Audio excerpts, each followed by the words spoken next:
Well, howdy, friends, and welcome back to Grunkle Tim Reads. I'm sitting here in my garden, no fancy lights, no green screen, just me and the chickens and a giant pile of squash.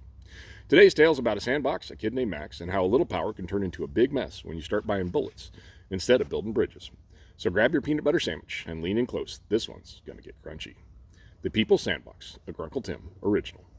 In the heart of the playground lay one grand sandbox where every kid piled in for free until Max came along. At first, he was the hero, propping up Lucy's crumbling castle, scooping extra sand into Tony's dry boat, and even teaching little Zoe how to turn a bucket into a sand volcano.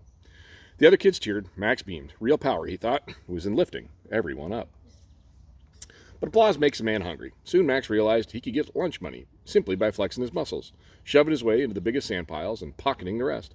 The cheers never stopped, so why not keep the party rolling?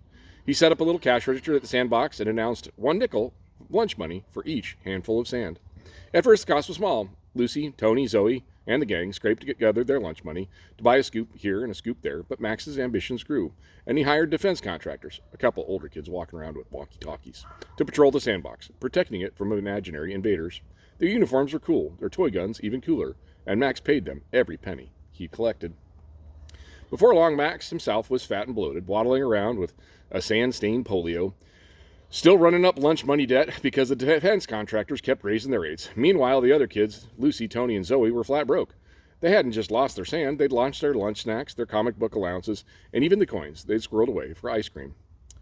Watching the sandbox descend into chaos, a few sharp-eyed kids noticed something odd. Max's register was empty, but there was a new private equity crew in town, a slick trio of kids in matching hoodies, and they were swimming in lunch money.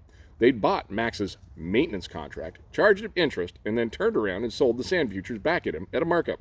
Now, not only was Max broke, but his sandbox was empty, and somehow he was deep in debt.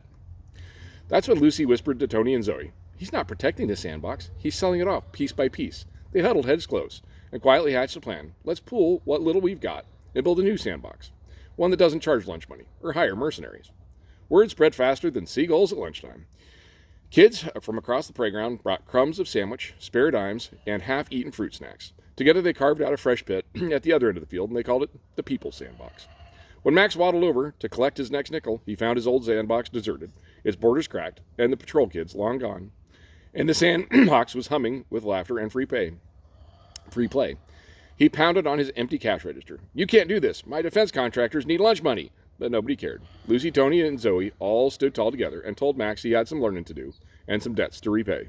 They all marched back to their new playground, shoulder to shoulder, arm in arm.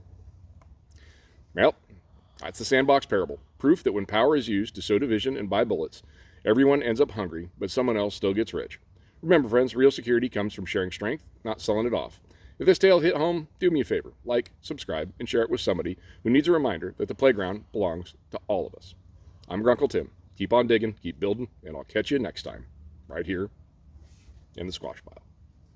Have a beautiful day.